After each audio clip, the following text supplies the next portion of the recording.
dividing the UK up into 9 different regions is maybe not, well, I don't know. My feeling is it's not really worth doing that at this moment, and that we'd be better pooling all our resources between the whole of the UK as much as we can until we see that there's enough of a sort of momentum in a particular area to say, oh, actually, it'll be better if we split this down. I mean, there aren't that many of us as yet to talk about, so trying to get a critical mass to start with just by saying Google Educator Group UK might seem like quite a good idea. Is that a fair summary, Ben? Yeah, I think so, because that was a discussion that was started on the Google document that Jordan sent out from Google, and there was, I think initially I got very, very excited and set up a Google Educator Group for the Southeast Twitter account and community, and then what seemed to happen was that everyone, particularly obviously everyone from our Google Teacher Academy, joined the group, because I think it was the first opportunity to kind of have a forum for UK-based Googlers to sort of chat about education. So it seemed logical that a starting point of the UK would seem a sensible place to go, and then it's about the recruitment of our colleagues and people maybe that we don't know.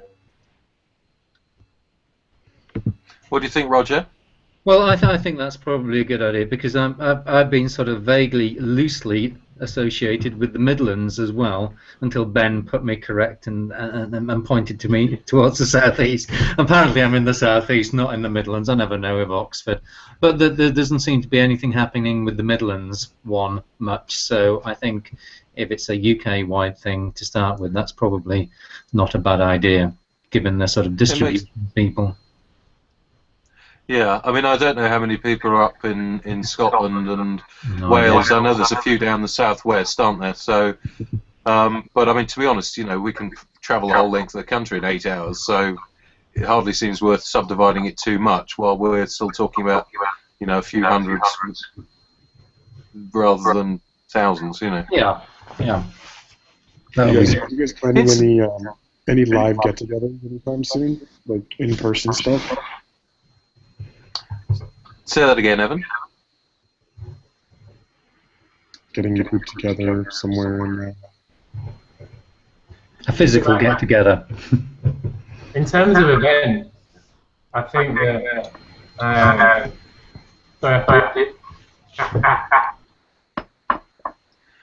oh dear, somebody's gone. Evan. Mark's gone. I can see Mark Allen is there, by the way. Has he got a link, Ben? I can see on the Southeast Hangout page. I've sent out a link publicly a couple of times. So if anyone goes to my post, they should have a few links to click on. I'll send it again specifically to Mark. Yeah. Just to try and get everyone in. Yeah. One of the things I noted the other day, and I'd love to know, I don't know how many Google schools there are in total in the UK. I know that in Manchester, for instance, there's about 180 in theory, because the whole Manchester Education Network has joined Gmail at the very least. But I don't actually know how many there are in the whole of the UK. Does anybody know? I've never got around to asking Ross or indeed Liz. No idea. I wouldn't even know how many there are in Oxfordshire off the top of my head. I could guess, but I don't know. Yeah. I think I don't know either, and that's probably a great way to sort of start the Google Educator Group, is trying to actually find out who our kindred spirits are. Yeah, I'm going to fire up some minutes, by the way, and share them with you. I've no idea how, but I'm going to do it. Okay. Let me just try and see if there's a way of doing this in here. Google Drive. Yeah, you can create a document and share it with us. There we go, that'll do. Let's create a new doc. Create shared notes. Oh, that's exciting. Yeah. Okay, so notes. We need to.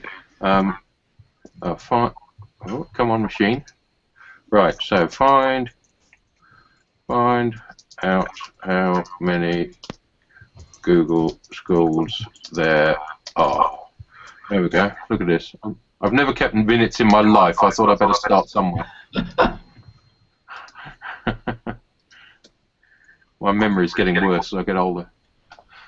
Right, so I've created. If you go to the More and then click on Google Drive, there's a thing that says Notes. So I think you can probably click on that and come up with some notes. Can anybody else see that? I opened up the Google document. So I want to get into that. It's on Hey. the Oh, More yes, thing. I've Oh, got there it. you are, Ben. Yeah. That's clever, isn't it? That's a new one on me today. Oh, yeah. Oh, by the way, well I hope Mark Allen turns up. I need to say thanks to him for sending me the thing about the add-ons, because they're the dog's danglers. Yeah, they're very good. Is the add-ons in New Street basically replacing anything with the script, the way that we would normally go to the script gallery? Yeah. Then I'm happy. Yeah. Neat. Right, so we got find out where the Google schools are, which is quite a nice little task to get started, because the next one of these can be there are this many, and we can try and track them down. Yeah. Well, I mean, apart from anything else, it's a matter of sending them something out saying, do you know, we can help. Yeah. I don't know whether they'll release that information. Somebody must know. I'm sure I asked the question once of somebody from Google Land, and they basically said no. Yeah. So I don't think they're going to say these are the schools who use Google Apps. I wonder whether if we put something together, whether they would email it out on our behalf, as the part of the Google Educators group, something a little more official, almost, you know. Yeah, maybe they would. Yeah, that's a good idea. Is it presumably something that Jordan could add to the shared document that we're working on? Yeah, maybe. Let's write ask Jordan. She doesn't know what she's got coming her way, does she? Slightly loaded name, Jordan, isn't it? Are you recording this, by the way? Yeah, it's on YouTube. Oh, good. Excellent. I might have a little rewatch and maybe do a bit of editing. I just have to keep myself under control for once. I had a little email back and forth with James Wilding. I don't know if you know him. Yep. Yeah. And he had a few sort of ideas as well, because I think they've had a number of events in Berkshire and around, and I think he trains a number of people from around the country, which kind of led me to think about what are the types of events that we might want to organise. So how do we bring in a large number of people? Yeah. It occurs to me, actually, Ben, did you invite Lee Madaloso, by the way? No, I will do that. Just do you want to do that? Because he'll definitely be interested, and he's extremely good at responding very quickly. The reason I mention it is because I know Lee is extremely organised, and B is keen. And that's an interesting noise. That is Simon trying to join. Separately calling you.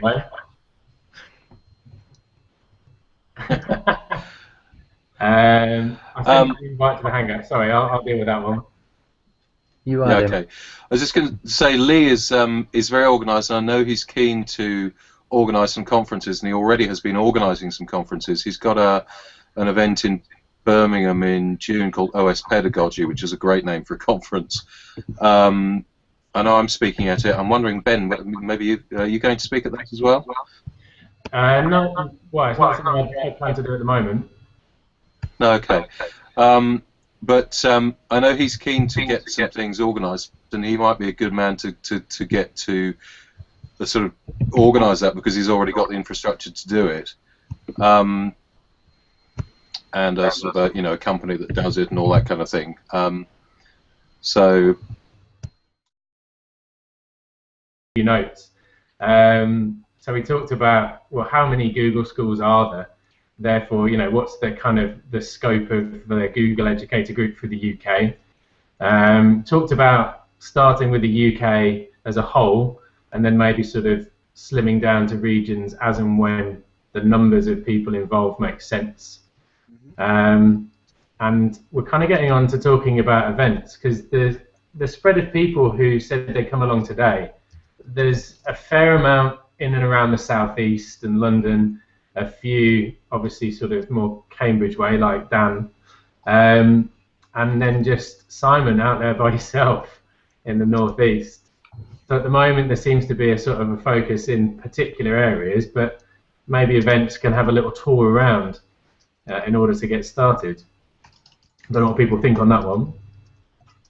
Yeah, definitely. So on the first point, I have asked directly how many Google schools there are in the UK, and I know that they don't really want to release statistics on that, and I've asked it as a direct question. But I do know that, for example, we have over 200 secondary schools and about 70 primary schools, probably more than 200 secondaries actually now. And at least 70 primaries, but I know Mark Allen has much more experience than I in the primary sector, and he's got about 200 primaries in Google Apps, so we're talking serious numbers. What I found hilarious last week after we set up this group was looking at the other Google Educator group memberships, and have you seen how many members are in the GEG India group? No, is this 101,000 members. Wow. Bloody hell. Okay. So some way to go then. Yeah, but if we've got between us, let's say we've got 500 schools between us, times 100 staff in each of those, we're starting to make some progress, aren't we? So. Yeah, I mean, obviously my starting point would be the 100-odd staff in my own school. First of all, ingratiating them to the joys of Google+, and then going from there.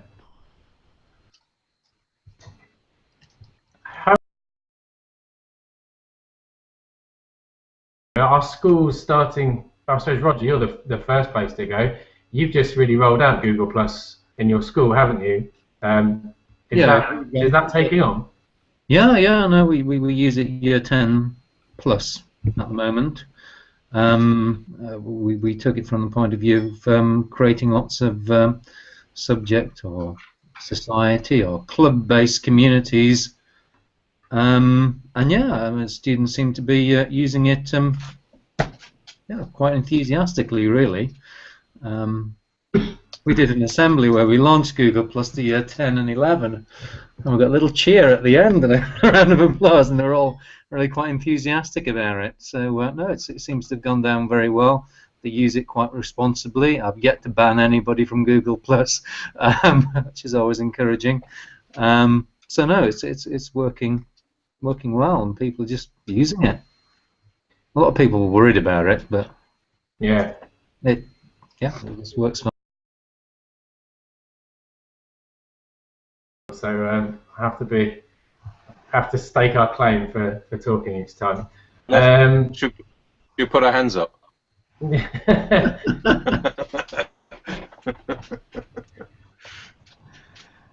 I was going to ask. I forgot what we were talking about now, because we're in the middle of. Oh, we were talking about numbers. So Roger, you were telling us about your Google Hangout. Who else have we got who's in school? Steve, you're running your own company now, aren't you? Yeah, that's right. Simon, you're running a company. Oli, you're in a school, aren't you? So what's happening in your school at the moment? we've been on Google Apps for about 6 months now, and it's kind of just getting the apart. So in that, we've been using very substantially this whole year, and that's been fantastic. So we've got getting on board now. It's just slowly rolling out.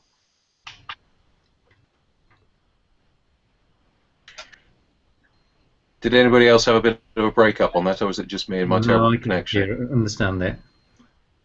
Okay. We might need to get Oli to write in the document rather than say it. Yeah. So, Oli, on the left under the 3 dots, there's a Drive app and there's a shared notes pad, which you can write notes in as well if you'd like to.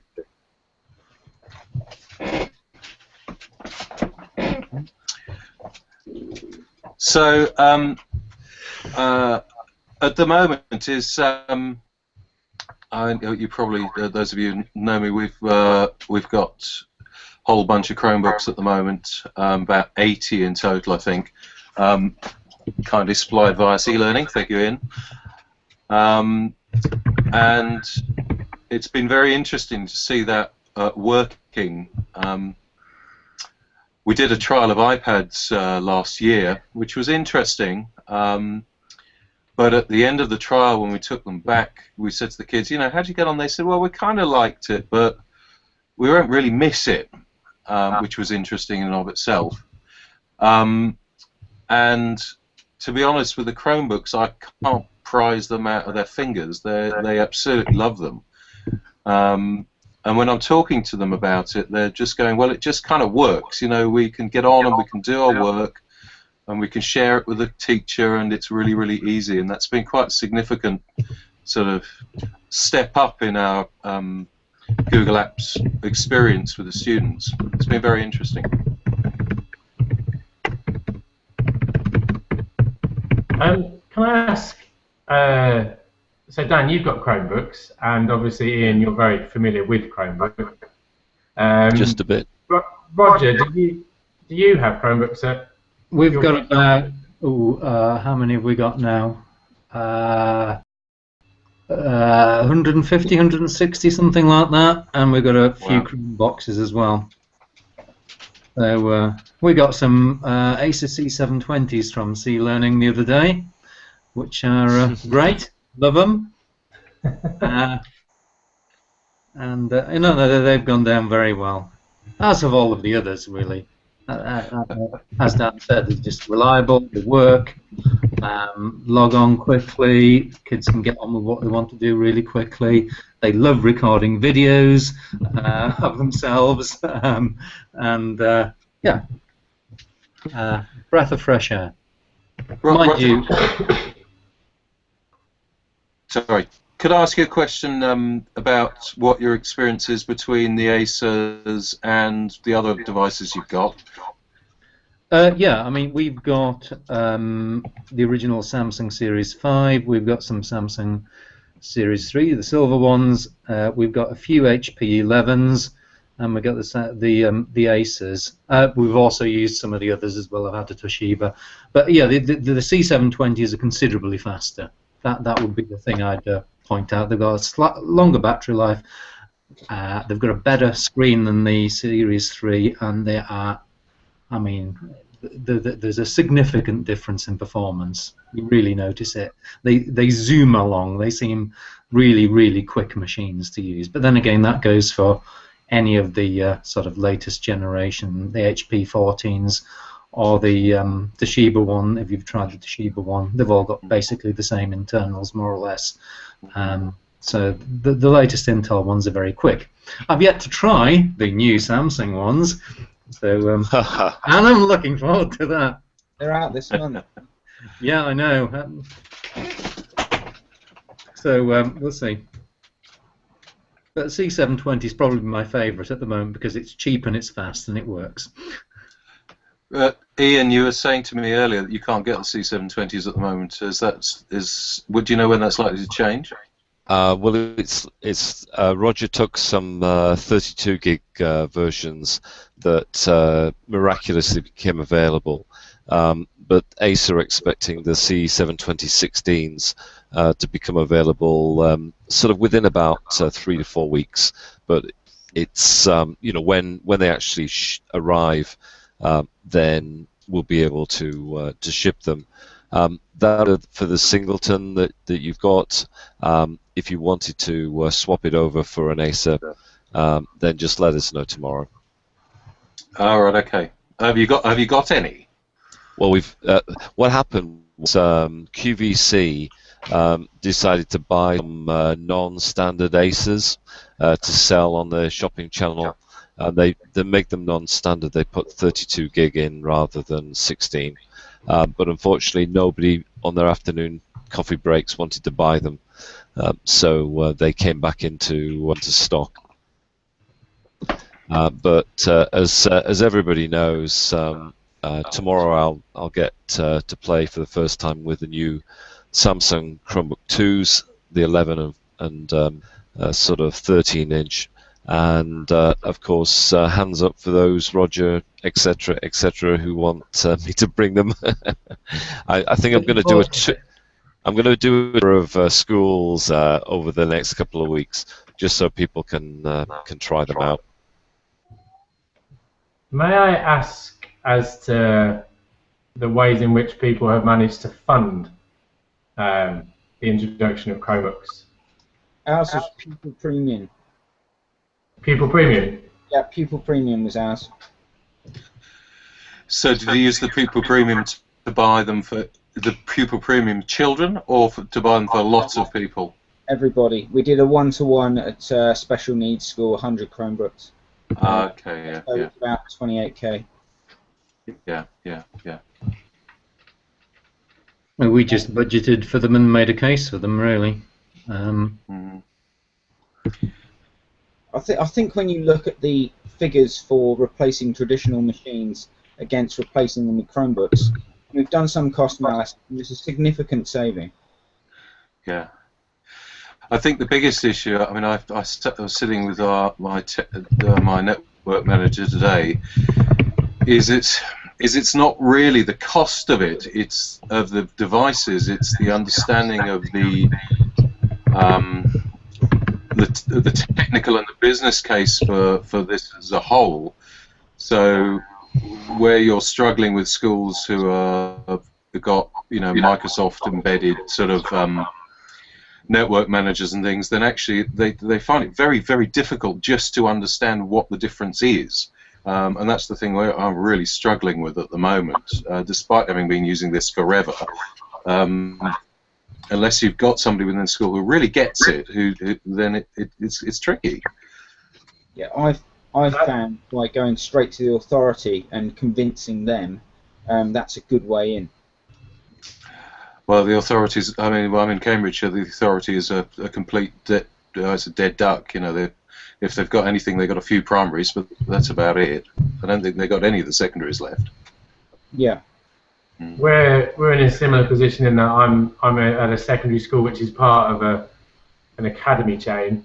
So there's our secondary and then a number of primaries. And I suppose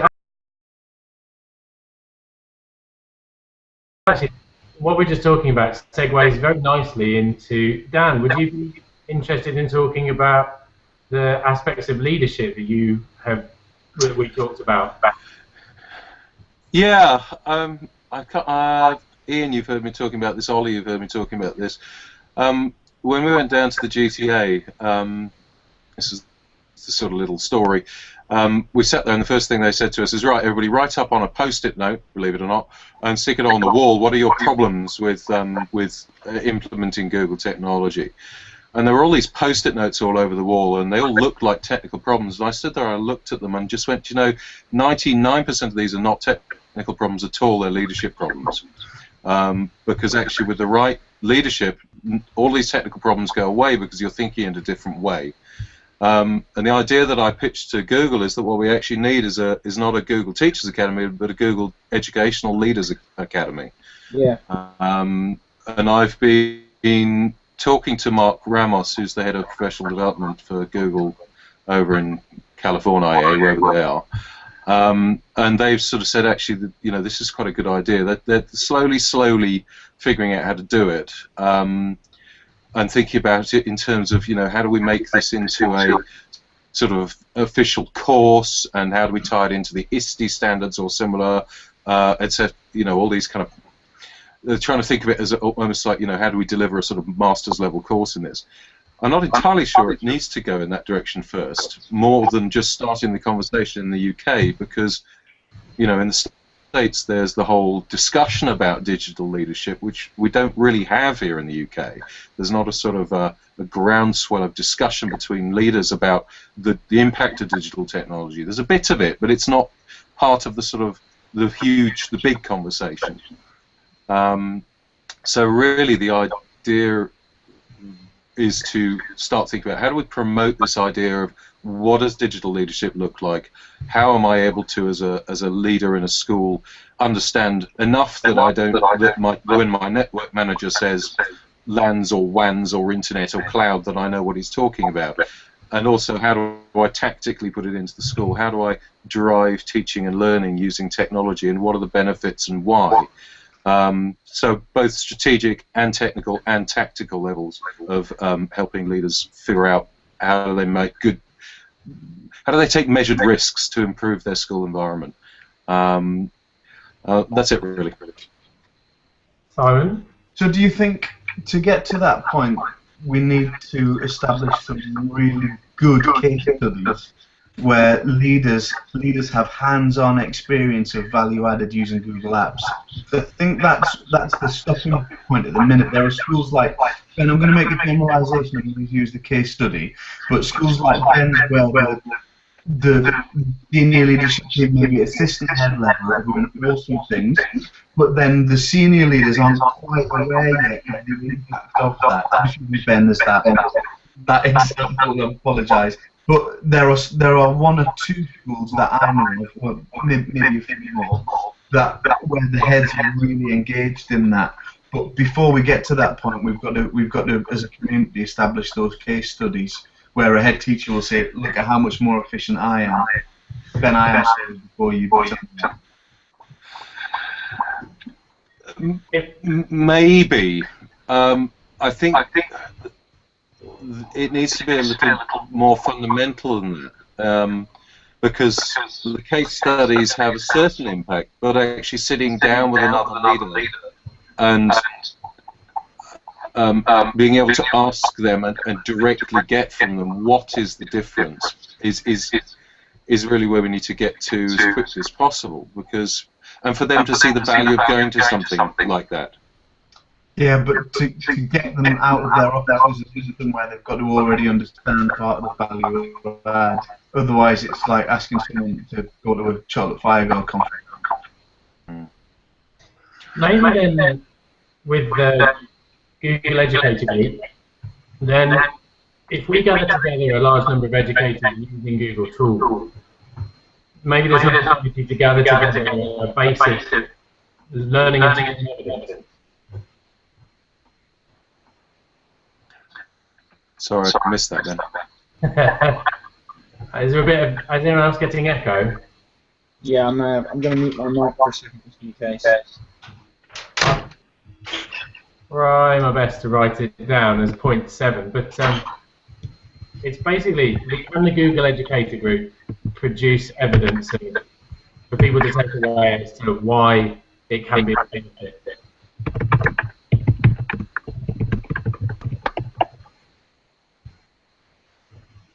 Oh. Still not getting it.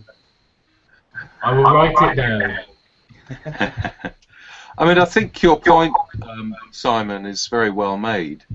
I think we need to think a bit bigger and put something pretty comprehensive together. As I said, like the Google Teach Academy, but aimed at a different bunch of people.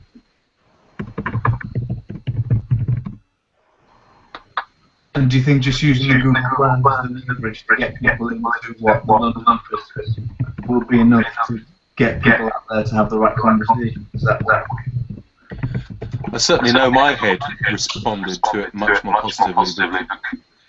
because he thought, actually I can get a lot out of Google in terms of strategy, in terms of what they do as a company. So he responded very positively to the idea. Yeah, sure. But I get the difference. So I was thinking along the lines of the Google Educator group type for head teachers or top-level senior leaders. And what you're suggesting is some engagement from Google, perhaps, to drag them into. So yeah, I missed that. In that, you're thinking of a academy for leaders as opposed to educators. They've already said that they're interested in doing exactly this, and I'm part of a group of people putting together a program for it. I guess the difference between head teachers and us is that we've got time to sit and make an application video or consider it important because we've already bought in and seen the value adds and things. Convincing the head that it's worth giving up his Friday and Saturday for might be different. But yeah.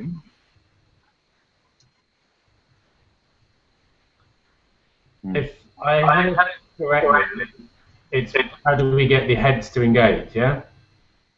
Yeah. That's to an extent.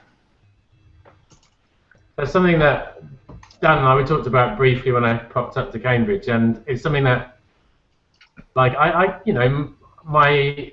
the leaders are supportive of what I'm doing in the school, but it's trying to get them to understand what we're trying to achieve. And yeah, I think the thing that is the thing that really drives heads to engage with this kind of thing is what is can it drive progress amongst the students? Can it drive teaching and learning? So that's one thing that if there can be a way to sort of provide case studies and evidence of that would be better. And then secondly, they're always tempted in by prestige for the school. So those seem to be the two ways that might benefit, get heads to really engage, is the evidence for teaching and learning and the chance to sort of make their school renowned for something or a kind of a leader. You've got an interesting point there, actually, Ben. The thing about prestige for schools, of course, is that you need a vehicle and a channel to be able to talk about and promote whatever it is you're trying to promote. And I wonder whether the Google Educators group, as a body almost, when sufficiently organised, will be able to be part of that channel. So if you've got a school which is doing something amazing, that actually, we go to the press and we say, actually, this is the Google Educators group. We've identified this school as doing something fascinating and interesting. Do you want a story about it? I have a couple of tame journalists in mind, but it's often that sort of it's getting that outlet and having a let's put it this way: if computing at school said something, it has a lot more impact than just my school who are doing computing. If NACE say something, well, maybe NACE is a bad example, but to an extent, if NACE say something, or the National Association of Head Teachers say something, there's more impact than if it comes from an individual school, even if you're talking about something that an individual member has done. Yeah, I agree with Dan. I think getting the PR done right is essential, really.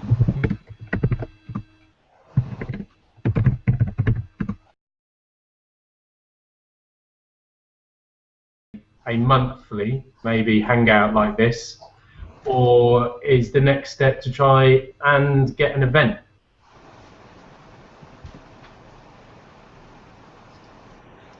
Both. Okay, that's easy enough, because it gives me a chance to improve my organisation of a hangout. I think you just need to take things very gently, step at a time, and just build on what you've achieved. All right. So tonight you've taken a first great step, and then if everybody sort of brought another person along, then you'd soon sort of start to build that network effect, one of the things that I always remember is listening to all the guys, Steve Hargaden and co. at Class 2.0, where they started with you know, just a small group of people, and you know, now they have I don't know, 80,000 teachers around the world connected to that Ning network.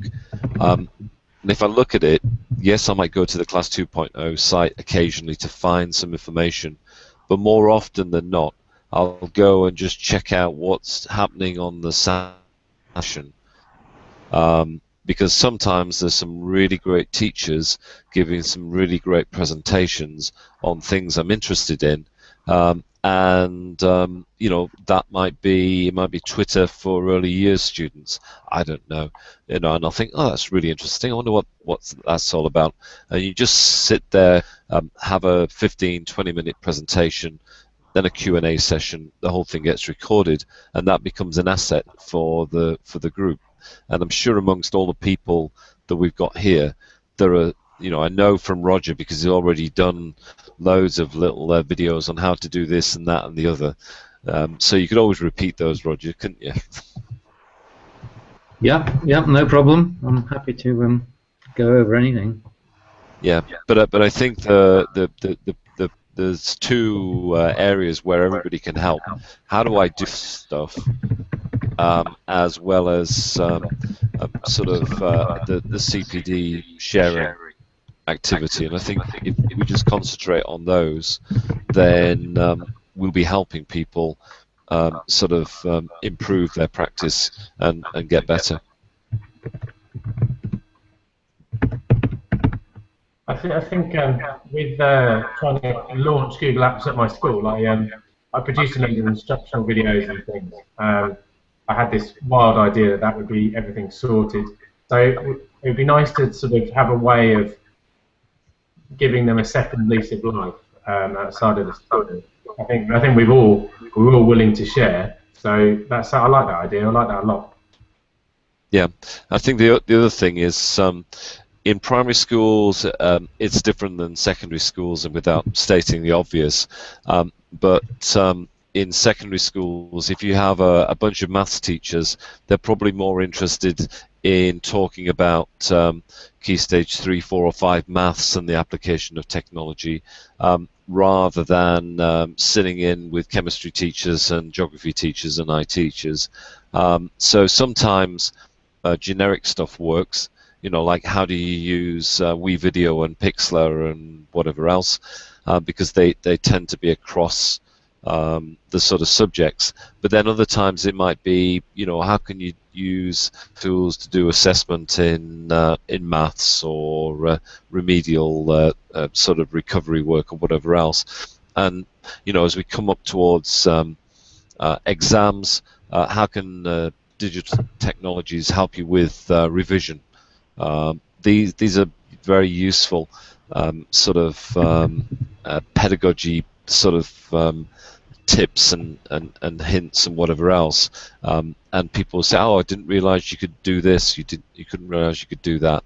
And so there's lots and lots of experience out there that we can share. I think one of the things we're trying to do is link a lot of the schools and teachers from the States to some of the leading schools here in the UK, so that we can accelerate that transfer of knowledge. I think we've taken the first step of introducing everybody and, you know, trying to get more people on board. That's fantastic.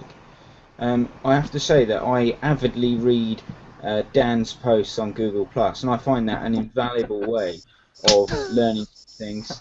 And I'd love to encourage everybody to continue to follow each other and post really good stuff.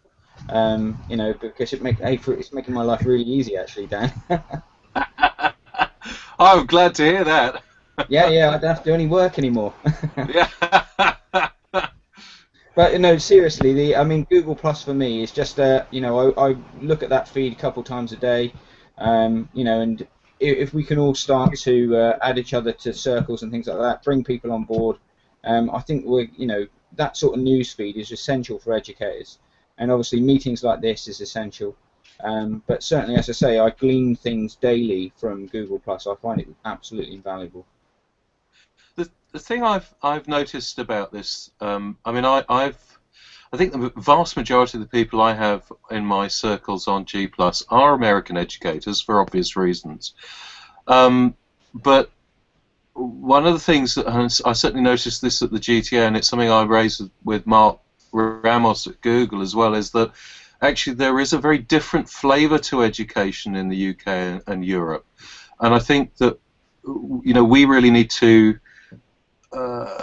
work quite hard to make sure that what we're sharing and talking about is tuned into our needs, because we do things a bit differently. I'm not saying it's better, I'm not saying it's worse, but it is different. And I think that sort of localized flavour seems to be very powerful when put across in the right way, and much more sort of feels better. Yeah, no, I agree, Dan. Yeah, Ian and I said this at the Google offices last January, I think, didn't we? And when we had that partner meeting, that all of the case studies on the whole were from the States or from Australia, and I want to be clear that I speak with two heads. It's clear that I work for an organisation that sell a product, but first and foremost, I am a teacher and an educator, and was a sharer and communicator before I worked within the private sector through teaching and whatever else. And that sounds awful to say, but I just want to be clear that my passion is just sharing good stuff and making teaching better, which is why I'm a governor at 2 local schools and things like that as well. But absolutely, there are, and I've shared some things in there that, like a link from a school that we work with, which is Kings Meadow School. But if it's finding those specifics back to those base points, isn't it? And I think where schools can find more specific examples are perhaps not on individual learner scenarios, but on the wider structures around things like, since we started sharing our department self-evaluations like this, since we started establishing a community that was online where we shared best practice, then these things have happened, and they might be a bit more soft and a bit more blurred around the edges, but I think to measure things back to very finite. Simon was predicted a B, but now he's got an A star because he's been using sugar paper. That's a really good point, actually, and it's an interesting idea, Simon. That's really quite clever. Can I just sort of summarise give an example, maybe, if I can? So you're looking for the sort of the metrics of how things which we believe will improve education, sort of, or let's say like maybe we shared our departmental minutes more effectively, and therefore we were able to spend more time talking about teaching and learning than we were about talking about admin. Is that the kind of thing you mean? Yeah.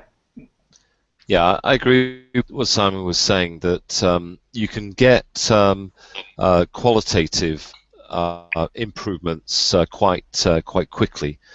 What you can't get are quantitative improvements, because they take time, they take longitudinal studies, they need to be set against control groups. But to give some examples, if you're able to demonstrate that the students are more engaged and more motivated in their learning, then one of the measures that you might find is that the amount of truancy or sort of bad behavior that falls because the kids are more interested and engaged in what they're doing. If you're actually making the whole process of teaching and learning more efficient and effective, then yes, the teachers may say they've got more time to do other things, or they may be printing less paper, etc., etc. So there are some measures. I'm off to see Billy Downey, the head at Streetley, tomorrow, and at BET, Billy was talking about the way that Chromebooks have actually been introduced at the academy and actually engaged the students to do more learning using their Chromebooks across all the subjects. So there he's produced a bit of evidence, and I think one of the things that we're all trying to say is there are starting to become pieces of evidence out there in UK schools. It's just that nobody's doing a particular job about collating all of those evidence points together. I certainly have noticed at Brook Green, since we went one-to-one, the kids are, in the morning, they're on their Chromebooks when they come in for tutor. They're much, much calmer than they used to be. Whether or not their literacy skills are improving, I don't know, but they certainly use chat an awful lot between classrooms. So, I mean, there's got to be some kind of effect there. But certainly we've noticed they are very engaged with the devices. You know, selfishly, I'm thinking about how Chromebooks and Google Apps is making my life as a network manager easier. And to be quite honest, obviously there's the teaching and learning aspect of Google Apps, but certainly when you look at the effort required to keep it running, it's actually so much lighter than networks that are in most schools now. And I think that you know, you can divert those resources to other areas once you've got that under control. It's really interesting, Steve. I was just reminded, I used to work for a very interesting guy called John Hall, who started a tiny little company. This was one of my very first jobs, called the Centre for Leadership. And he used to do these conferences, and you'd go along and he'd do inspirational speaking. But the one thing I remember him saying was, and he used to be head of HR at Ciba-Geigy, big agrochemical company. And he used to talk about customer satisfaction. This is the early 90s, mid-90s, I think. And at the time, people, when they were talking about customer satisfaction, what they basically meant was people filled in a survey, a form, to say how satisfied they were with the customers. And people would say, well, it doesn't work, and it's always sort of self-defeating. And he said, oh, look, it's really easy to measure customer satisfaction. All you've got to do is, as people leave your customer service desk or your business, count the number of people who are smiling. And his point was that actually, if we want to measure something, it's not always the obvious things that we measure. You measure the there's always something you can measure, something qualitative you can measure that you can then quantify. And I wonder whether we can apply this in these kind of circumstances using, you know, I can't remember whose idea it was now. Simon's idea. Yeah. But if we can figure out, you know, to be able to say to a teacher, you know, how many more kids were calm than you might have expected? How many more kids spent 20 minutes on a task rather than 10? Then, you know, we've got a way to get some metrics on it. I think one of the examples of those at our school is one of our PE teachers who is doing a lot of his theory marking and feedback in the Google Doc now, or all of it, in fact, was that he has noticed that the students respond to his marking in a much more effective way than they ever did to a pen on paper. So it takes him a bit longer than it might have done with pen on paper, but he has got responses from students, and they go back to their assignments and improve on them more effectively than they did before. So that's quite a nice example of that kind of thing.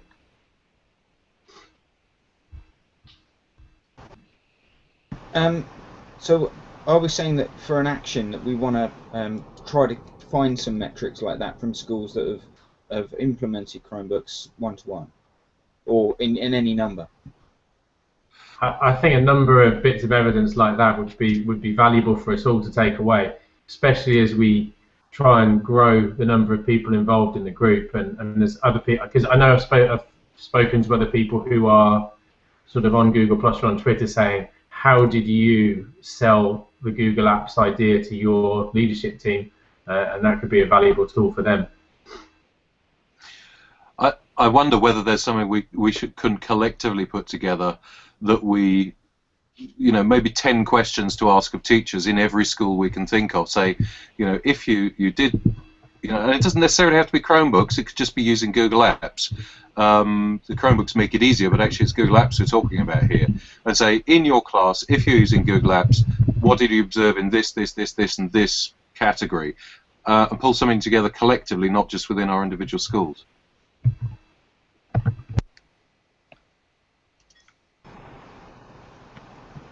Yeah, I think that sounds good. I certainly I've asked some of my staff down at Brook Green about behaviour and things like that in the classroom, and I certainly could collate information like that.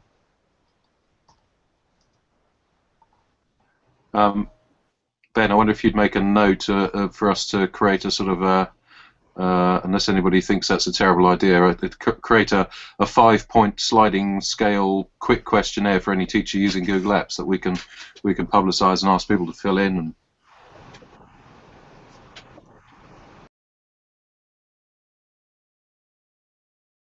thing that occurs to me is one of the greatest drivers for ingratiating people to the worth of different techniques is the students. So if going back to Ian's sort of point about videos showcasing sort of good practice, I'd be quite keen to sort of, if we were all able to go away and get one student or one group of students to do the best thing I've done on Google Apps and bring out a video like that to the group, I think that would be a gold mine. Do you know what I'd love to see, Ben, is actually not just digital, because you've done this great work on digital leaders. Actually, what if we were to... Have you done the open badges on that yet? No, I had a look at open badges after I saw you, and I've sent the details on to our admin manager in terms of just getting that up and running, because I'd like to do that. The thing I was thinking is what if we had a digital leaders group, a student Google educators group, where your digital leaders talk to my digital leaders on a G+ community, talk to some of Simon's, talk to Steve's, talk to Roger's, talk to Oli's, talk to the schools with Ian. So actually they're not just talking in our own schools, but actually talking widely across the country to each other to say, hey, I had this good idea, I applied this in my school, what do you think? We'd need to do some training, we'd need to do some careful child protection stuff, etc., etc. But I love the idea of the students talking to each other about how they're helping build things in their own school, and then tie that into a generic open badges. Sorry, my phone's going off. Tie that into a more generic open badge sort of system. I like that. I like that a lot, and I know that my students would be very excited. Simon, you? Yeah, I was just going to make a suggestion there with the Google's cross-school network. I would be willing to provide or convince about software should we want younger than 13-year-olds to be networking as digital leaders.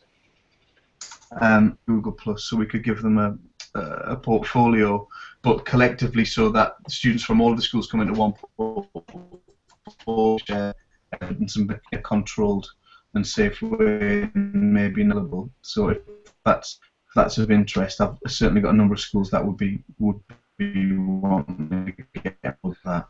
I'm sorry, Simon, I missed the beginning of that. Would you mind just slowly saying the first part again? Yes. Sorry. I'd be willing to. Sorry, guys. Give me a wave if you can hear me. It's just frozen for me.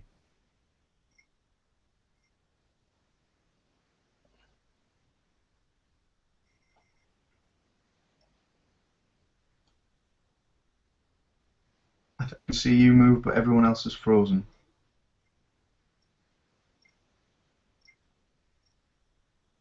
Ian, wave if you can hear me. Yep. I can hear you. Yeah, I can hear you fine.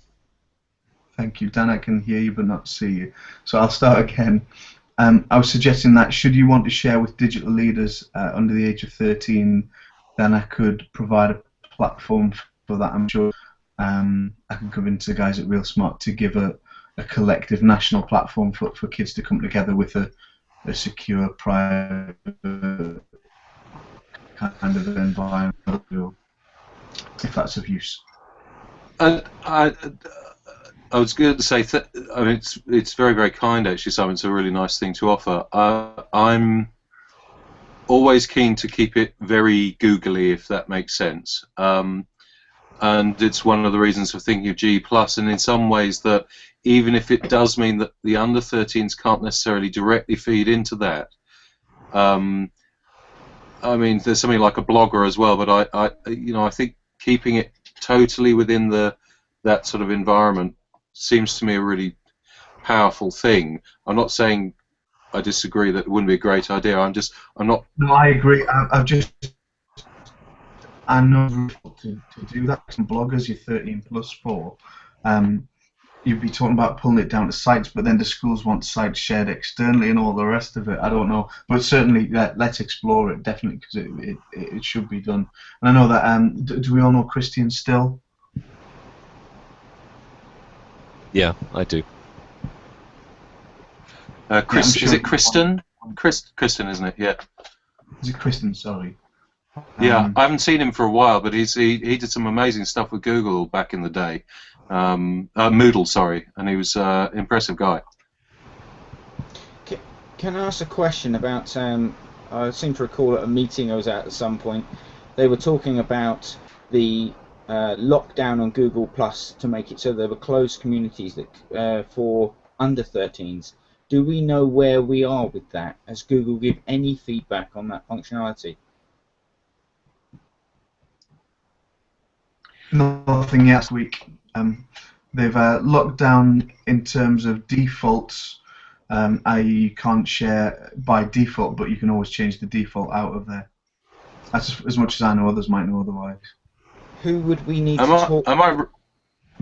Sorry, Dan. Communities you can lock down to your organisation, but beyond that, there's nothing. No. No.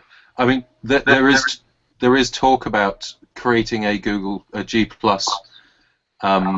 environment for under 13s, but the issue is at the moment that I believe it's to do with the American COPA legislation. That's what the blocker is, and until they find a way of getting around that, then there won't be any movement. But I know they're talking about, they're working on it, but the only thing I know is that it's their intention to do it, but what the timescales are on that, I've no idea. But at the moment, they're kind of hampered by the American COPA legislation. I don't know if it applies in the European or the UK case. I think it's an American blocker rather than the European or UK one. But I might be wrong about that. Somebody may know. He may know. Mark Allen last week suggested that it was more to do with the Google Plus profile, in that you couldn't have a Google Plus profile unless you're 13, therefore you couldn't use fully fledged Hangouts or all the rest without that Plus profile, and that was it was a technical issue more than a legislative issue. I mean, the issue is that, and I think it's something to do with that's absolutely true, that unless you can have G+, you can't have Hangouts, and therefore you can't have, unless you can have a G+ profile, you can't have Hangouts, and therefore you can't have either Hangouts or communities, because it's all tied together. But the reason you can't have a G+ profile is because of the legislation, which says that people under 13 can't have a G+ style Hangout thing because of blah blah blah. And until they solve it so they can lock that down to a defined place so that the G+ profile cannot be set to be public, and then they're stymied. But God knows when they're going to sort it out. Dan, one of the things I remember from one of the New Zealand teachers was how you can use Twitter, which of course you're not able to subscribe for only 6 years with Year 1 students. And the way they used it was that the teacher logged into Twitter before the students came into the class. The class then used the Twitter account up on the interactive whiteboard to communicate with whoever was following that class, and then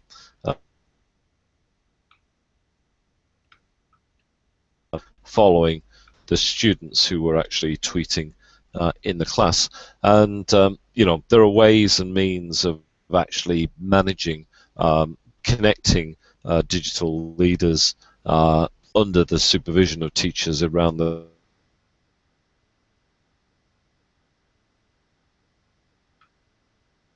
a lot of people in the States and the UK use Edmodo Does Edmodo have the same age restrictions?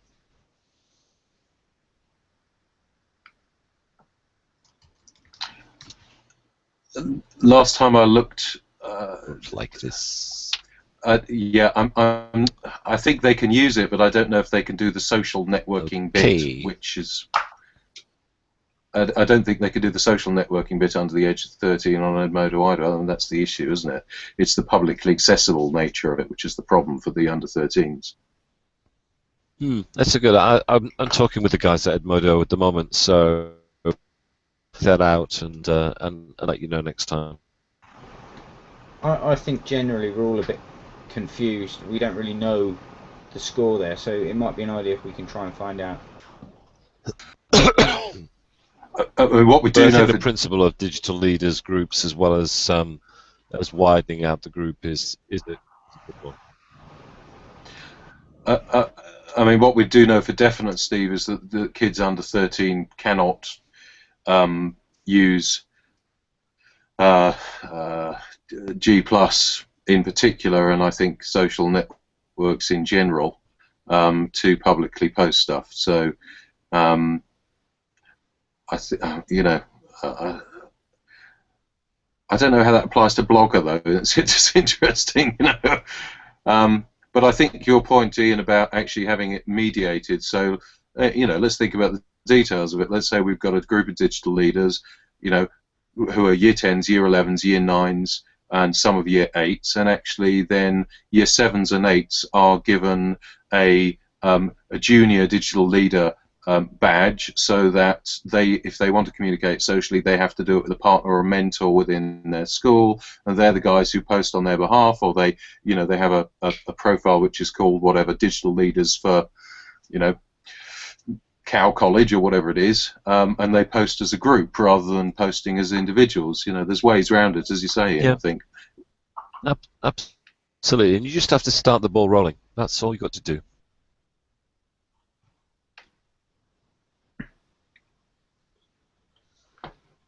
Guys, I'm going to say good night. It's been a pleasure hanging out with you. Okay, all. Ben. Ian, I think you've run a good session this evening. Sorry. Ian, I was just going to say I'd love for you and I to catch up on the telephone at some point in the near future. Yeah, more than happy to. Great. Are you around on Friday? In the morning. Great. Okay, I'm not. I'll chuck you an email and we'll arrange a time to catch up. Otherwise, good night to you all. I need to iron a shirt for Sheffield and London tomorrow. So. Excellent. If anybody, no, Simon. Yeah. If anybody wants to, I said to Ian, I promised I'd tell you a little bit about my trip to Tanzania for the Google App Summit last weekend. If anybody's interested, I'm quite happy to share a few things about that. It was a lot of fun. Yeah, see you, Simon.